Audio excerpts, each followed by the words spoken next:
I'll also give you a quick rundown on conditional statements in JavaScript. Very often when you want to write code, you want to perform different actions for different decisions. You can use conditional statements in your code to do this. Some of the most typical in JavaScript are the if, the else if, and the switch. Very customary in most programming languages, so you should feel very comfortable with these. The only difference might be in how we open and close brackets. In JavaScript, similar to Java but different from C++, is we're going to say if open parentheses condition close parentheses and then open curly bracket and then new line. And so it might look a little bit different. In C++, we would say if the condition and then new line and then your open bracket. But remember, this is a little bit different in JavaScript. So here we go. Here's a great example. If the hour is less than 18, we're going to say greeting equals good day. You might already know what we would say if we wanted to do an if else.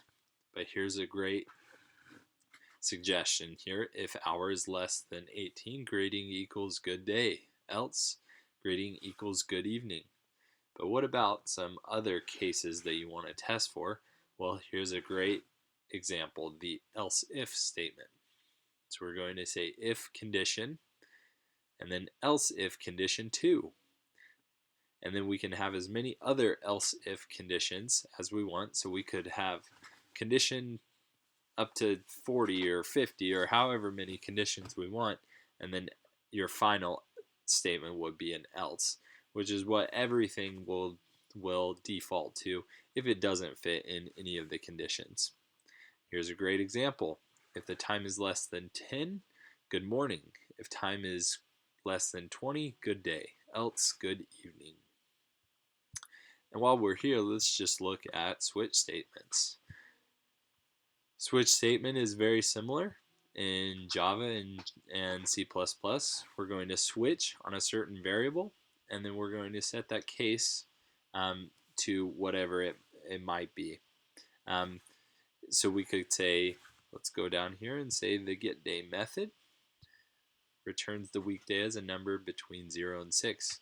So we're going to say new date.getDay, and that will provide us with a number for the day of the week.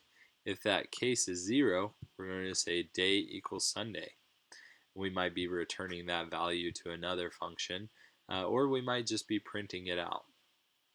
You will notice that we do have these break statements, so that if we get into one of these cases and we know that day is equal to Sunday, we'll just go ahead and break out of there, because a day cannot be the 0th day and the 4th day, obviously. So that's a little bit on our switch statement.